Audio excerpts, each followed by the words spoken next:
What's up everyone and welcome back to the MMA Zone. Today, let's get started with Justin Gaethje demands huge bonus for UFC 300. UFC 300 is upon us this week, and for many fans, the BMF title fight between Justin Gaethje and Max Holloway stands out as the most likely candidate to be fight of the night. While the light heavyweight title fight between Alex Pereira and Jamal Hill is the scheduled main event, the track records of both Gaethje and Holloway in putting on exciting fights throughout their storied UFC careers seems to have many fans salivating at the prospect of seeing the pair square off in the octagon this weekend. Gaethje, in particular, has carved himself a reputation as one of the most exciting fighters to ever compete in the UFC, racking up 12 performance bonuses in his 12 appearances inside the octagon. In an interview with Mike Vaughn on the MMA Junkie YouTube channel this week, Gaethje called for UFC President Dana White to implement a new bumper bonus this weekend to celebrate the landmark pay-per-view card. I had 7 or 9 bonuses in my first 7 fights. For sure, and I guess I got 12 bonuses and 12 fights. I'm hoping this UFC 300 card brings $300,000 bonuses, and I'm always shooting for those things.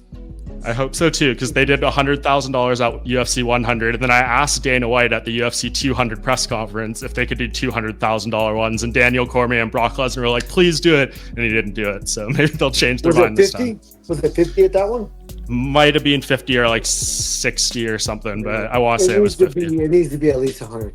Holloway competed once before at lightweight when he faced Dustin Poirier for the interim title back in 2019. He was unsuccessful on that occasion, but Gaethje doesn't feel that fans should read too much into that when it comes to predicting the outcome of this week's contest. Yeah, I mean, he performed great in that fight. I don't think he was outsized or outclassed. I mean, fighting's crazy. I think Poirier was a little bit better that night. Obviously, he won. But I think that was a kind of, forgive me if I'm wrong, but I think it was somewhat of a late replacement. I think it's very different circumstances. I think he's had the time, the whole training camp, to keep his weight, to bulk up. I think even at 145 pounds, he walks around heavier than me. And so I think he's going to be big, just as big as me. I think he's going to be just as strong as me. And I'm hoping he's a little bit slower because he's bigger.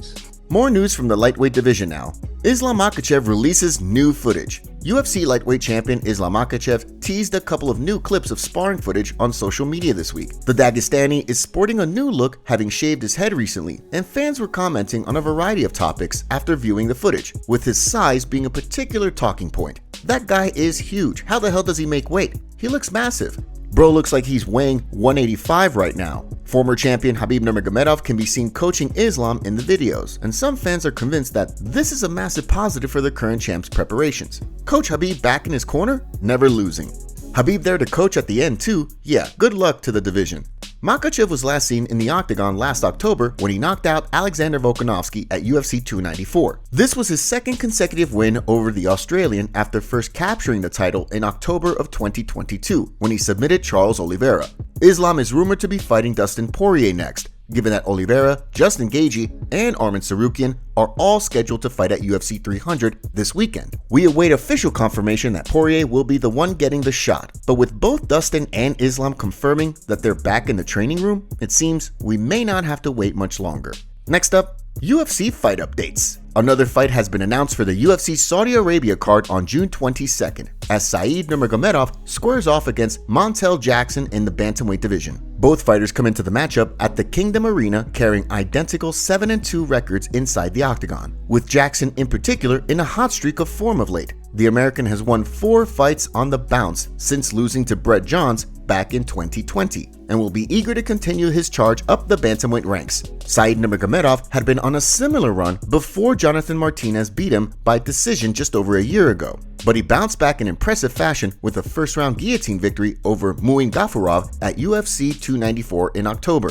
It has also been announced that UFC veteran Cub Swanson will face Andre Fili at UFC 303 on June 29th. This will be the 24th appearance in the octagon for Swanson, who still seems to be going strong in the featherweight division at 40 years old. Killer has won 2 of his last 3 fights and first appeared in the UFC back in 2011. He's picked up some notable victories along the way, including wins over Jeremy Stephens, Dustin Poirier, and Charles Oliveira. Andre Fili has also been a stalwart in the 145-pound division for quite some time, having first fought in the UFC back in 2013. He aims to get back in the win column after being stopped in the first round by Dan Ige back in February. Let's now look at the middleweight title picture. Dricus du Plessis gets called out in interview. Brendan Allen continued his fine form in the 185-pound division when he beat Chris Curtis this past weekend. Allen has now won 7 in a row and avenged the defeat Curtis handed to him back in December of 2021. While he had won 4 consecutive bouts by rear naked choke, he had to rely on a split decision this time after 5 rounds and immediately cast his eyes toward the champion, Dricus du Plessis. Speaking at the post-fight press conference, Allen told reporters that he believes he matches up very well against the South African. For me, I hope I can get Dricus Ness. That's the whole point, right? I want to be champion. I think I can clear as day beat him in every realm. He's the luckiest guy I've ever seen, but I know I can beat him for sure. And but if they say no and they say I need one more, then it is what it is. But let's just not forget Islam fought for the belt after beating Bobby Green on short notice. So I went out there and basically just did the same thing against a tougher opponent ranking-wise with a better resume, I would say, or a close resume. I don't know about better, but close. So we'll see. The general consensus is that the winner of the upcoming bout between Khamzat Chimaev and Robert Whittaker, which takes place in Saudi Arabia in June, will be next in line for a title shot, meaning that Allen will likely have to remain patient and keep working toward that dream. He currently sits 6th in the rankings at 185 pounds, and his victory over 14th ranked Curtis is unlikely to cause much of a ripple effect at the top of the division. Above him in the rankings, Sean Strickland and Israel Adesanya are embedded firmly in the title conversation, and Whittaker is already matched, so it seems that either Marvin Vettori or Jared Cannonier may be the only available scalps available. Speaking of title shots, Charles Oliveira breaks silence on Conor McGregor fight. It seems Charles Oliveira would far rather bank a large pay packet for a non-title fight with Conor McGregor than face Islam Makhachev for the UFC lightweight title. Speaking this week to MMA Fighting, Du Bronx said that if he was given a choice between the two, he would choose the matchup with McGregor every time. I would absolutely go with Conor because of the money. It happened in the past with Poirier and everybody criticized him. You're putting way too much money in your bank account to live a good life, and then you're fighting for the title. It doesn't make any difference. Oliveira has a massive challenge in front of him this week at UFC 300 when he takes on rising star Arman Tsarukyan. But should he emerge victorious, the prospect of him getting another shot at the belt may not be too simple, even though he is currently ranked as the #1 contender in the division. Dustin Poirier is looking more and more likely to jump the queue and post it on social media this week. Islam Makhachev is next. It's time to reach the pinnacle. Oliveira lost to Makhachev in October 2022, but bounced back with a sensational knockout win over Beneil Dariush last summer. The Brazilian now has the most finishes in UFC history and is certainly popular amongst the fan base. But with Poirier and the winner of the BMF title bout also in the title conversation, it's unclear which of the contenders will get the call to fight Makhachev next. Also in the build-up to UFC 300 this week, Aljamain Sterling sends a warning to Calvin Kattar. The lineup for UFC 300 is stacked with current champions, title contenders, and ex-champions all the way from the opening preliminary bout between Deiveson Figueiredo and Cody Garbrandt right the way through to the main event between Alex Pereira and Jamal Hill. One interesting matchup on the undercard that may be flying under the radar is the featherweight debut of former 135-pound champion Aljamain Sterling as he takes on Calvin Kattar. Funkmaster is moving up a weight class in his first fight since losing his title to Sean O'Malley at UFC 292 last August and has predicted a second-round submission finish. Speaking on his YouTube channel, he said, Calvin Kattar is a tough dude. I don't really foresee myself finishing him in the first round unless I can get to his back really early. If I have to make a prediction, I'm going to say second round submission. I think I get him out there with a submission and possibly an anaconda choke. We'll see. I just want to get on his neck any way that I can. I think I could get an anaconda choke and I could put him away. And even if I don't get the anaconda, I think he lets me get to his neck. Guillotine, anaconda choke, Darce choke. I think if I could get the anaconda choke, I think it's going to be a very hard way for him to get out. And I think that's going to be my key to victory. Sterling enjoyed an impressive 9-fight winning streak in the bantamweight division, capturing the title in controversial circumstances when his opponent Peter Yan was disqualified for an illegal knee. He went on to defend the belt against Yan and then beat former champions TJ Dillashaw and Henry Cejudo before his defeat to O'Malley. Could this move to featherweight be the beginning of a journey to double champ status? Next up, Joe Rogan reacts to embarrassing moment in interview. UFC President Dana White was involved in a hilarious case of mistaken identity recently when he sat down with former ESPN anchor Sage Steele as a guest on her podcast. Even though Steele covered the UFC multiple times as a co-host for ESPN SportsCenter, she seemed to completely confuse White with the longtime commentary legend. What's Joe Rogan's dream?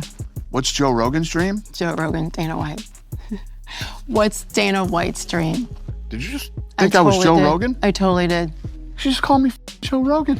You thought I was Joe Rogan? Yeah, I thought you were Joe Rogan. I was bald before Joe was ever bald. Okay? I know. Just did a 2-hour podcast. I flew here from Vegas, and she thought she was interviewing Joe Rogan. Jesus. White went on to explain how he constantly gets mistaken for Rogan, and that this incident was nothing new. I will be walking down the street, and people say, "Oh my God, can I get a picture with you?" And I'm like, "Yeah, go on." What do they say? I love your podcast. I watch every one of them. Like, they think they just took a picture with Joe Rogan. Do you correct them? No, I just let them go show everybody their Joe Rogan. Rogan reacted to the incident this week on his own podcast, The JRE, with guests Matt Serra, Dean Thomas, and John Rollo. People call me Dana. I've been called Dana before. Some dude, oh, Dana! I go, no, I'm the other dude. No, I'm Joe. Right? The hell is this? That's how it happens all the time. But I think she just made a mental flub. Are they trying to say all bald white guys look alike? When you're doing a podcast and you're interviewing someone, especially if you haven't done a lot of them, and it's like a high-profile thing, you're doing Dana White, you're always thinking of what to say. Even the question is like, what's your dream? You know, like that's a crazy question. It's just that's like, I don't know what to ask you. Somebody's like, what's your dream? So she's probably floundering a little bit there and doesn't know what to say. It's fucking weird having a conversation with someone live. But I think he handled it the right way, right? By making fun of it. Luckily for Steele, White saw the funny side. Dana White reveals new gloves for UFC 300. According to the UFC schedule, there will be a new UFC equipment announcement and presentation on Friday after the official weigh-ins. It's speculated that it could either be new gloves for the event or an official UFC 300 branded glove. With all of the eye pokes that happen in the sport, it would be nice to see a new glove that doesn't allow your fingers to point straight out. Make sure to leave a comment and you might get featured in our next video. Thanks for watching. If you enjoyed, make sure to subscribe and turn on notifications to never miss any MMA news. Check out our video from yesterday if you missed it. See you tomorrow.